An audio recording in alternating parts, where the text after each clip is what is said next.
Everybody doesn't win.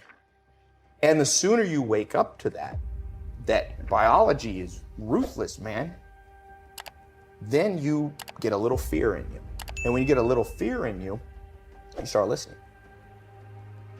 When you see your life and anytime there should be pain, you go, no. It was just how it was meant to be.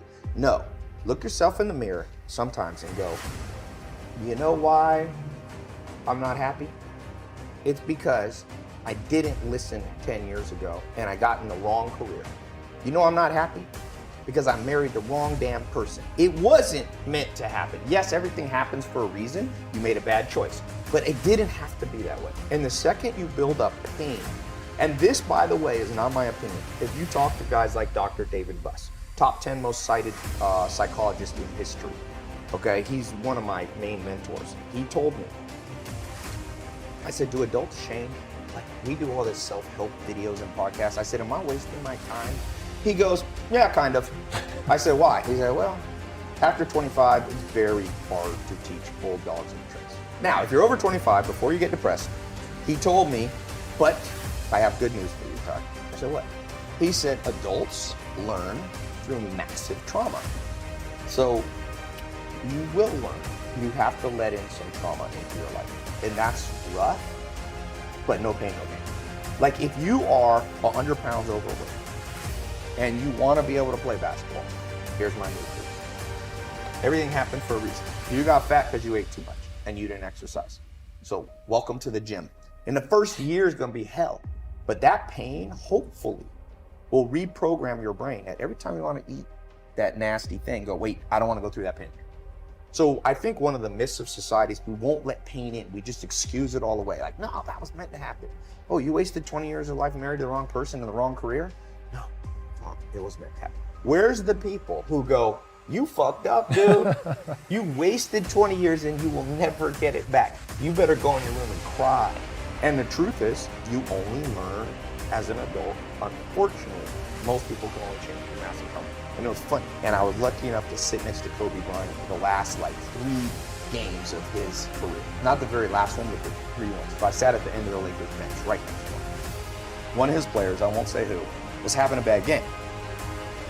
Free throws, they're lined up, the whole stadium's quiet. Kobe Bryant yells out at him, dude, you suck. And he wasn't joking, okay? It was shocking to me. No one could hear it unless you're right next to him. But Kobe turned to Meta World Peace on our desk and sit next to him and goes, this positive reinforcement thing is way overrated. People need to hear the truth. Brian Kelly, he turned around and looked at Kobe, and I was so impressed. He said, I know. He literally sat down and said, yep, I'm lost this game. And I kid you not, the rest of the game, he excelled. He scored like 10, 12 points off the bench after that. And I was like, see, this Kobe guy gets it. He's a winner. You can't always just bring pleasure and pat everybody. Oh, he didn't say, yo, Kelly, you're kind of not playing well, but you know, it's all happening for a reason, buddy. Relax, no pressure. He just said, dude, you suck. It was like that. And I'm just going, okay, this is the real Kobe. Narcissism is a protection mechanism, right? So your mind wants to tell you you're amazing. It makes you its bitch.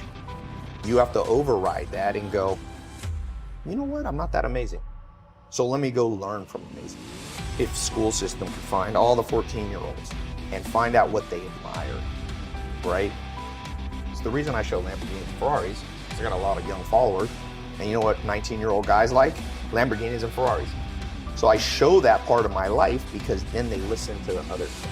So first you gotta lead by inspiration. This has been proven over. You cannot pound stuff into people's brain. People actually do the opposite. When parents tell their kids, you gotta read, nobody reads.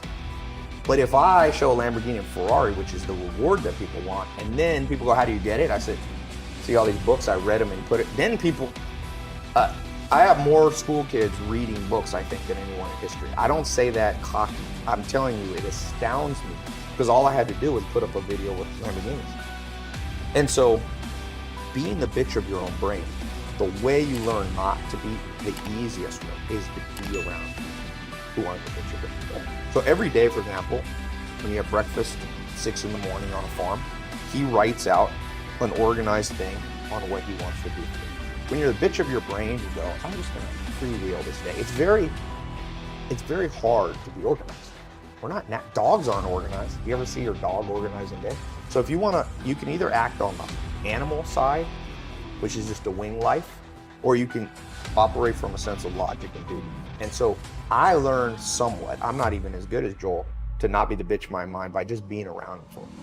And so that's the best way. Find somebody that you look at them and you go, this is a person of discipline, motivation, self-motivation. They don't need external motivation. They're motivated from within, and spend all the time you can around. You know, like someone wants to learn from you, I tell people, go walk up to Tom or a company like this and say, yo, I'll work for you for free for years if it need to be, because I need to be around. It's cumulative hours. Arnold Schwarzenegger in his book, one of the great autobiographies, in my opinion, Total Recall, he has this principle, it's called reps and sets. He said, if you want muscles, it's reps and sets. Hours in the gym. And some people, you know, there's a lot of books now on here's how you can work out 15 minutes a day. No, you can't. You're never gonna look like Arnold Schwarzenegger if you work out 15. I don't care what biohacking crap you do. Please spare us. Let's return to common sense. You wanna be Arnold? You gotta do what Arnold did. In the same way, if you wanna learn from mentors, if you think 5 minutes with a mentor will be enough, you don't understand how deeply rooted your wired circuitry is. You got to rewire it, and it takes reps. Instead of reps and sets, it takes hours and days or days. And so I think that if you're young watching this, don't try to become a millionaire too young. Because what you should do when you're young is work on the circuitry. And then the money will come. Alan Nation told me that. He said, Ty, don't try to become a millionaire in your 20s. And I didn't listen to him. And I wish I had. And luckily I kind of listened to him, but I should have listened more. And so if you could take those formative years and just go on the adventure of like, that's why I went to India and a leper colony and we went and lived with the Amish, because I was like, Amish, all the good stuff you have, reprogram my brain. I'm sure on the narcissism score now, I score around 40 to 50, which isn't horrific, but isn't the best. Like and I guarantee you, if I hadn't gone to the Amish, I'd have been an 80 narcissist and my life would have sucked. But now at 40 is kind of an acceptable. 42 was the last test. So it took me 2.5 years with them, you know? And so I think even as an older person, man, my dream in life, even today, is to find some badass and trick them into spending like 8 hours a day with me for 3 days a week. And whenever I do, like I said, 45 minutes with Arnold Schwarzenegger, I was so motivated. I was talking about Dr. David Buss. There's this test called the Dark Triad test, which, again, anything important like this, nobody ever learned it in school because schools are too stupid to take real, powerful science and apply it to life. But the Dark Triad is a worldview barometer for everybody watching. You can take it. There's a different free Dark Triad test online. It tests for 3 main traits, negative qualities: narcissism, Machiavellianism, and being psychotic. And I personally tested thousands and thousands of people. It's the most accurate test. And what happens, narcissism, okay? One of the symptoms of a narcissist, it's not just like, ooh, I like to look in the mirror, right? That's what we think of narcissism. One of the classic symptoms is very thin skin. They're always offended. If you have a friend that anything you say constructively, they fall apart, it's almost always narcissism. Even if they're introverted, there's multiple forms. There's introverted narcissism, extroverted, exploitative, all these different sub-facets of narcissism. But we live in a society that's very narcissistic. You're told like, oh, everybody's a winner. No, not everybody's a winner. That's like saying everybody's blonde.